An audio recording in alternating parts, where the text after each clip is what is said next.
HighBridge, a division of Recorded Books, presents The Titans of the 20th Century, How They Made History and the History They Made by Michael Mandelbaum. Read by Tom Parks. Introduction. This book addresses a question that, in the study of the past, is both difficult to ignore and impossible to answer definitively. What is the impact of individuals upon history? Thomas Carlyle's assertion that the history of the world is but the biography of great men surely goes too far in its emphasis on the individual.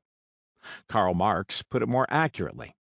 Men make their own history, but they do not make it as they please. They do not make it under self-selected circumstances, but under circumstances existing already, given and transmitted from the past. His appraisal, however, begs the question: what is the balance between men and circumstances? Of that balance, two things, and perhaps only two, can be said with certainty. It will vary from historical moment to historical moment, and designating it can only be a matter of judgment, not fact. History is not, after all, a scientific experiment that can be run multiple times in order to measure different contributions to a particular outcome. It occurs only once. The chapters that follow, therefore, and especially the parts that directly concern the personal impact of the individuals discussed on the course of historical events, are exercises in historical judgment, not scientific conclusion. Most people do not affect events beyond the scope of their personal lives. The chapters of The Titans of the 20th Century deal with 8 people who did. Woodrow Wilson, the 28th President of the United States, who proposed a reordering of international politics after World War I. Vladimir Ilyich Lenin, the leader of the Bolshevik Party that seized power in Russia in 1917 and created the Soviet Union. Adolf Hitler, the head of the Nazi Party that came to power in Germany in 1933 and proceeded 6 years later to plunge Europe into the deadliest and most destructive war in its long history. Winston Churchill, the Prime Minister of Great Britain during almost all of World War II, who insisted against the odds on resisting Nazi Germany. Franklin D. Roosevelt, the 32nd American president who orchestrated the New Deal, the most sweeping program of reform in the history of the United States, and then led the country during the Second World War. Mohandas Gandhi, the leader of the 20th Century Indian Campaign for Independence from the British Empire. David Ben-Gurion, a central figure in the Zionist movement that created a modern Jewish state in the Middle East and its first prime minister, and Mao Zedong, the chairman of the Communist Party of China, that won control of the country in 1949 and established the People's Republic of China. Like the Titans of ancient Greek mythology, these men wielded great power. Like the mythical Titans, they ultimately relinquished it. In the democracies because of the verdicts of voters, the dictators through mortality. Not coincidentally, each of the 8 modern Titans was a political leader. Other forms of influence have had deep and long-lasting effects on human society and are eminently worthy of the extensive study devoted to them through the years. Those who wield political power, however, can have a wider, deeper, and more immediate impact on more people and events than those who exercise intellectual, or economic, or spiritual influence, as important as these 3 different modes of shaping history unquestionably are. All were men because no women had a comparable leadership role in the first half of the 20th century, the period that this book covers for reasons explained later. Golda Meir, Indira Gandhi, and Margaret Thatcher, formidable leaders all, exercised power in the second half of the century. Moreover, these 8 are not the only 20th century leaders who could plausibly have been included in this book. Joseph Stalin, while Lenin's disciple, had the chief responsibility for the consolidation of the Soviet state and directed Soviet policy during World War II. Charles de Gaulle did more than anyone else to promote the political reconstruction and rejuvenation of France after its humiliation in that war.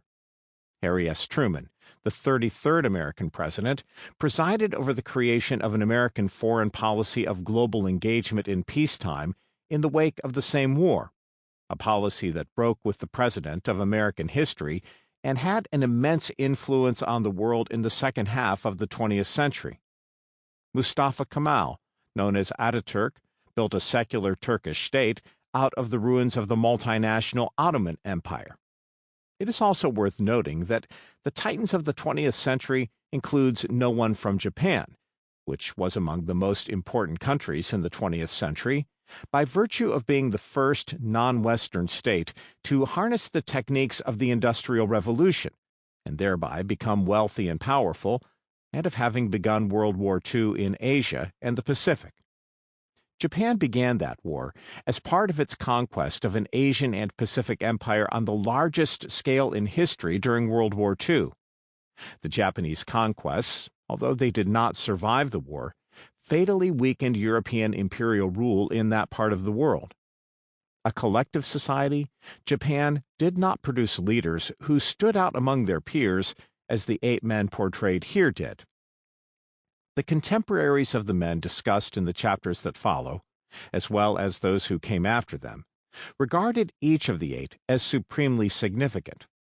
One measure of a person's historical importance is the number of biographies written about him or her.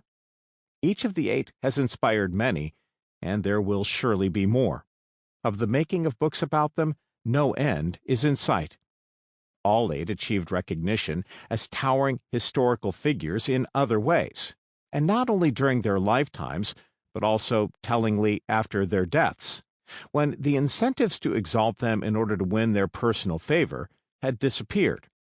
Their names were turned into adjectives, symbolizing particular qualities or beliefs. Wilsonian refers to a certain approach to international affairs. Leninism to a way of conducting politics. Hitlerian became a synonym for evil. Churchillian for courage and resolve. Gandhian denotes the embrace of nonviolence. Maoist, a particularly disruptive approach to political life. All 8 fit the definitions of a term now overused, but in this context appropriate: iconic.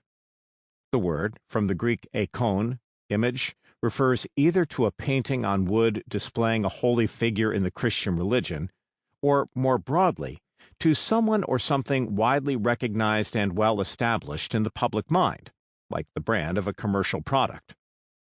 Active in societies where literacy was not yet widespread, Lenin, Gandhi, and Mao relied on the propagation of images of themselves to generate support for their goals, and so fit the first definition. Hitler, Roosevelt, and Gandhi became iconic in the second sense of the word. Germans referred to Hitler as simply the Führer, the leader. Roosevelt was widely known by his initials, FDR, the first American president to be so designated. And Indians referred to Gandhi with the honorific Mahatma, Maha-Atma, great soul, in Hindi. Lenin and Mao were embalmed after they died, and their tombs became pilgrimage sites. Democracy, unlike communism, does not lend itself to the veneration of dead leaders in this manner, but it does accord enduring recognition to its most influential political leaders in other ways. Institutions of higher education, for example, adopt their names. Thus, the since renamed Woodrow Wilson School of Public and International Affairs at Princeton University, Churchill College of Cambridge University, and Ben-Gurion University in Israel. Many Indian institutions are named after Gandhi. Franklin D. Roosevelt's profile adorns one of the most widely circulated coins in the United States. The 8 subjects of the chapters that follow belong very roughly to the same political generation. Each was born in the latter half of the 19th century. Woodrow Wilson, the oldest, in 1856. Lenin in 1870. Hitler in 1889. Franklin Roosevelt in 1882. Churchill in 1874. Gandhi in 1869. Ben-Gurion in 1886. Mao in 1893. Each of them put his personal stamp on the history of his country and the world in the first half of the 20th century. Ben-Gurion and Mao, it is true, remained in power into the century's second half, with Ben-Gurion relinquishing office in 1963 and Mao dying in 1976. Both, however, had major historical achievements to their credit by mid-century. The first half of the last century offered wider opportunity than was previously available for individuals to affect history. To be sure, political leaders before then, Alexander the Great, the Macedonian conqueror who lived in the 4th century BCE, for example, or Louis XIV, the French monarch of the 17th and 18th centuries, had wielded considerable power. In some cases, historians have called it absolute. The earlier leaders lived, however, in traditional, mainly agrarian societies. They lacked the technologies of transportation, communication, and coercion to exercise the degree of control over those they ruled that their 20th century successors achieved.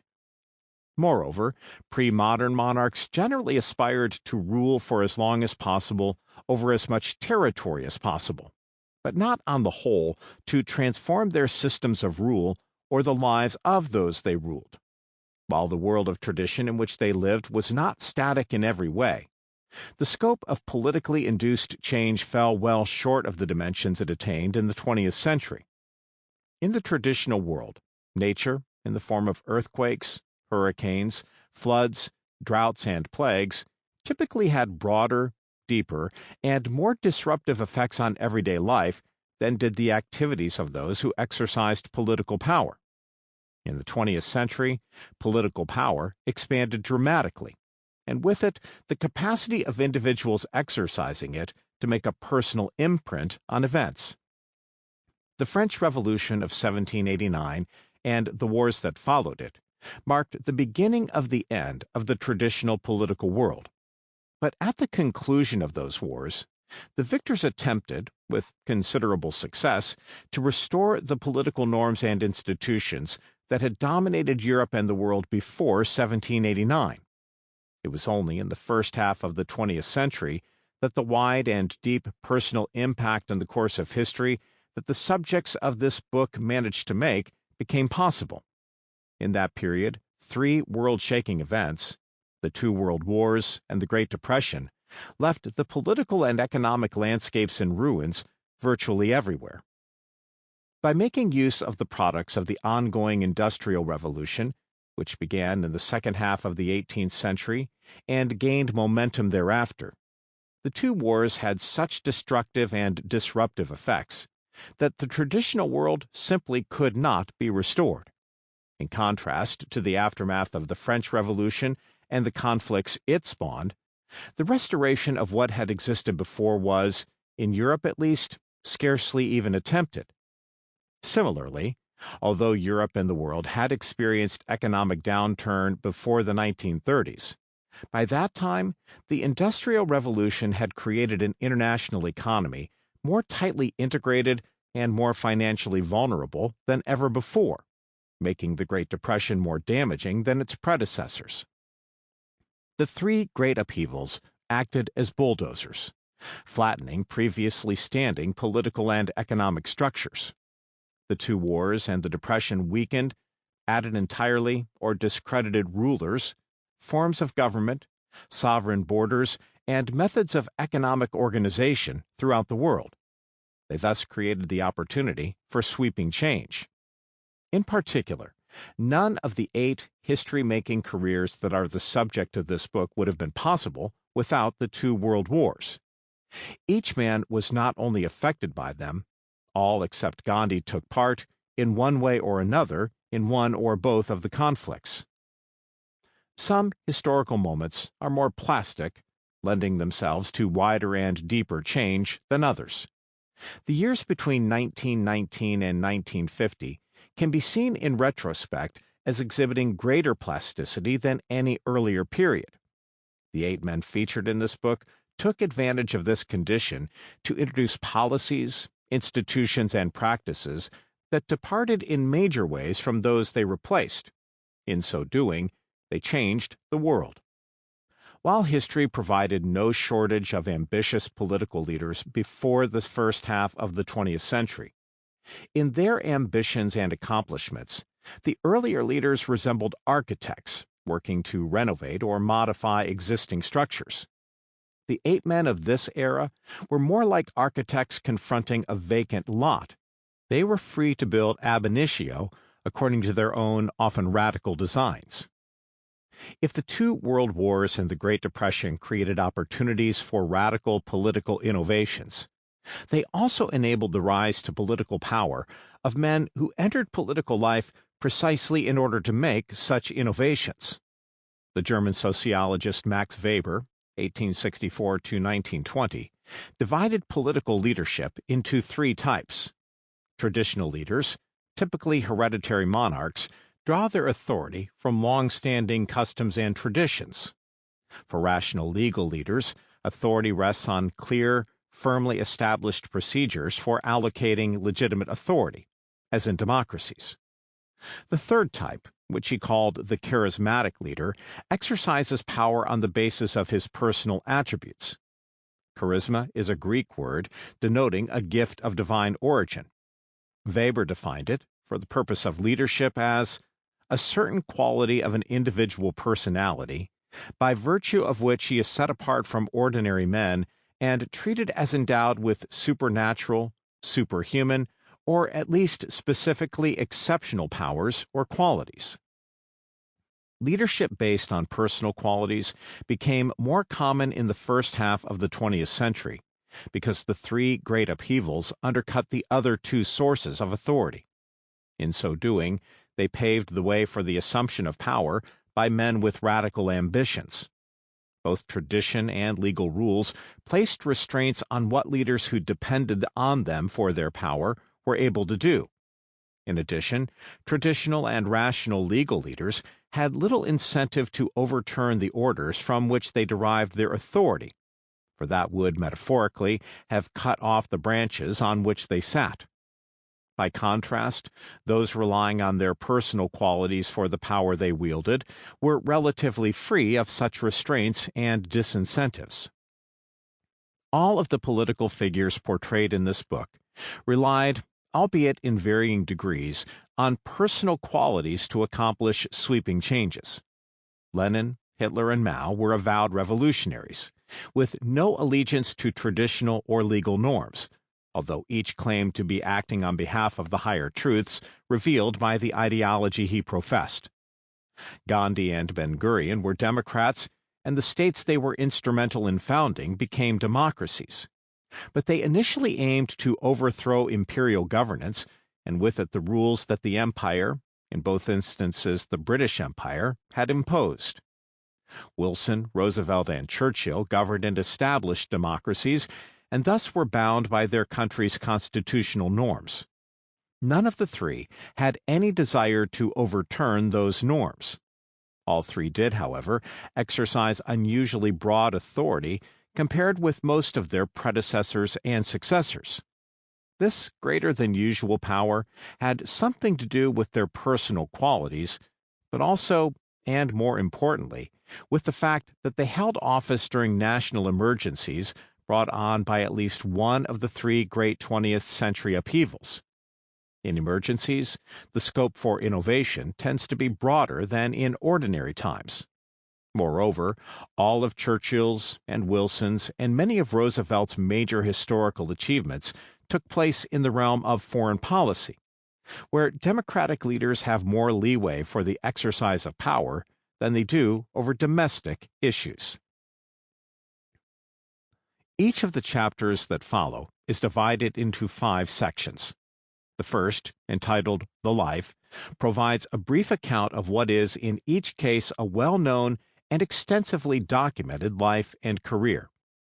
It does not substitute for a full-scale biography, of which, for each individual, there are a number of good ones. Rather, it gives the listener, who has little or no familiarity with the life in question, enough information to appreciate the succeeding 4 sections. Each chapter relies for basic information about the leader in question on a few of the many biographies that have been written about each one. A more comprehensive consultation is not necessary, because the Titans of the 20th century does not attempt to break new ground on the details of the individual lives. For the present purpose, the chapters need to convey only the basic facts of the life, which all biographies cover in more or less the same way, although of course they interpret these facts differently. In addition, as explained later on, 2 of the 5 sections of each chapter, on the times and the legacy, do not deal directly with the biographical details of the subjects at all, but instead rely on other historical studies. The second part, the times, presents the broad social and political forces, Marx's circumstances already existing, that did most to shape each individual's public life. It supplies, that is, the historical context in which he operated. In every case, the relevant forces include the impact of one or both of the 2 world wars. The third section of each chapter, leadership, comes in 2 separate, although closely related parts. The first describes the ideas that the person brought to public life. For each of the 8, political ideas had unusual significance. For most of them, ideas had supreme importance, animating and defining their careers. The first half of the 20th century was the great age of political ideas, for better and or worse. The second part of the third section of each chapter explores how he persuaded others of the worth of his ideas and of the urgent need to put them into practice. It also discusses the techniques each employed to enlist those with whom he had direct personal contact, as well as the many more with whom he did not, to follow and assist him in the pursuit of his goals. The first part of the third section, that is, tells what the subject of the chapter sought to do, while the second describes how he attempted, almost always successfully, to do it. Personal imprint, the fourth of the 5 parts of each chapter, addresses directly the personal impact each man had on the history of his times. It specifies what he caused to happen that without him would likely not have happened, at least not in the way that it did.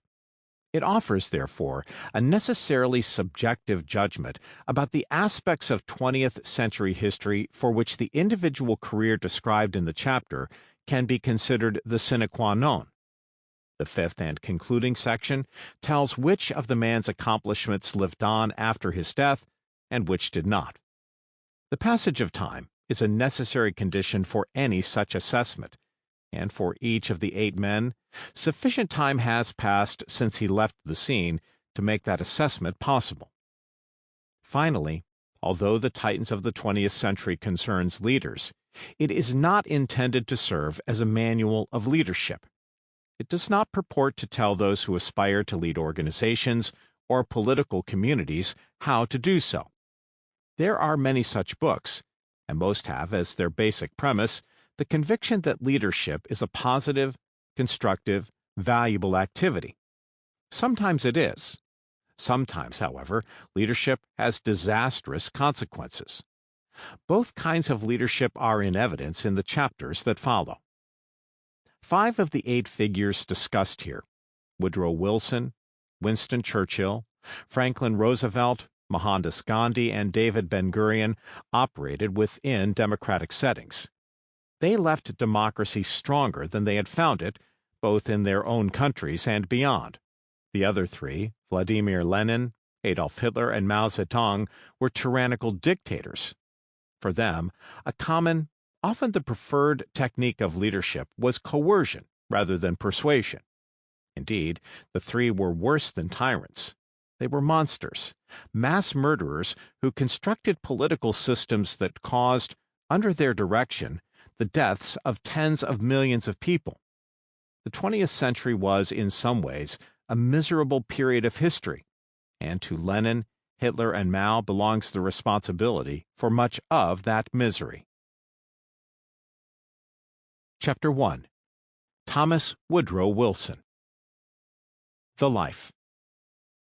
Thomas Woodrow Wilson was born on December 28, 1856, in Staunton, Virginia, to Thomas Ruggles Wilson and the former Jesse Woodrow. His father was a Presbyterian minister in Staunton who went on to hold several other pulpits in the South and become a prominent figure in the American Presbyterian Church. The religion in which Woodrow Wilson grew up played an important role in his life. In 1885, he married the daughter of another Presbyterian clergyman, Ellen Axon. He regularly attended church services and prayed privately, and the influence of his religious commitment affected some aspects of his public career. Of the 8 leaders portrayed in this book, Wilson was the most conventionally religious, and his religion had the greatest influence on his public activities. Religion also played a major role in the life of Mohandas Gandhi, but Gandhi drew his religious beliefs from a variety of traditions, not just the Hinduism into which he was born and continued to practice in various ways throughout his life. He attended Princeton College, graduating in 1879, studied law at the University of Virginia Law School, where he began to call himself Woodrow rather than Tommy, and started practicing law in Atlanta. After a few years, he abandoned the law for an academic career, earning a Ph.D. in history and politics in 1886, a degree then only beginning to be awarded from the Johns Hopkins University in Baltimore, one of the first universities to offer it. He made the change because he wanted to be more active in public affairs than a life in the law seemed likely to permit, although at first he envisioned himself not as an office holder, but rather as a participant in the great political debates of his time. He aspired to be what subsequently came to be called a public intellectual. His published writing attracted attention, particularly his book, Congressional Government. In it, he criticized the fragmentation of authority in the American federal government mandated by the Constitution, and advocated a greater concentration of power, along the lines of the British parliamentary system, in order to make the government function more effectively. In 1890, he returned to Princeton as a member of the faculty, and in 1902 became the president of the university. He devoted his presidency to promoting reforms through which he hoped to make Princeton a more intellectually serious institution, emphasizing 2 initiatives in particular: what was called the Quad Plan, designed to make the residential halls more like Oxford and Cambridge colleges, and building a graduate college to be located at the center of the Princeton campus. Both encountered opposition, and Wilson was not able fully to realize either. Contributing to his failure was his stubborn insistence on having his way and his extreme reluctance to accommodate the preferences of others by compromise. These traits of character would recur during his presidency. Despite these setbacks, he acquired a reputation as a successful leader and made himself available for the Democratic nomination for governor of New Jersey in 1910. The nomination required the support of the politically conservative Democratic leaders of the state, which he secured. In the general election, however, when he had to win the favor of the far more numerous voters of New Jersey, Wilson presented himself as belonging to the other, less conservative wing of the party. He adopted the political identity of a progressive. The progressive movement, which had Republican as well as Democratic adherents, and of which he became a prominent champion, arose in the last decades of the 19th century in response to the rapid and sweeping changes the United States was then undergoing. Under the influence of what came to be called the Second Industrial Revolution, which brought the widespread use of oil for fuel, steel as a building material, and electricity for manufacturing, and ultimately for use in the home, America's population became increasingly urban, and its economy became more industrial. The country also had more foreign-born residents as the result of mass immigration, much of it from Eastern and Southern Europe rather than from the western part of that continent, from which most immigrants had come in the past. These changes created new social and political problems. Several of them, including urban poverty, the power of unprecedentedly large industrial corporations, and the corruption of politics under the influence of big city political organizations, particularly troubled the progressives. To cope with these new developments, they favored a more extensive role for government in regulating private business than had been the norm. Sample complete. Ready to continue?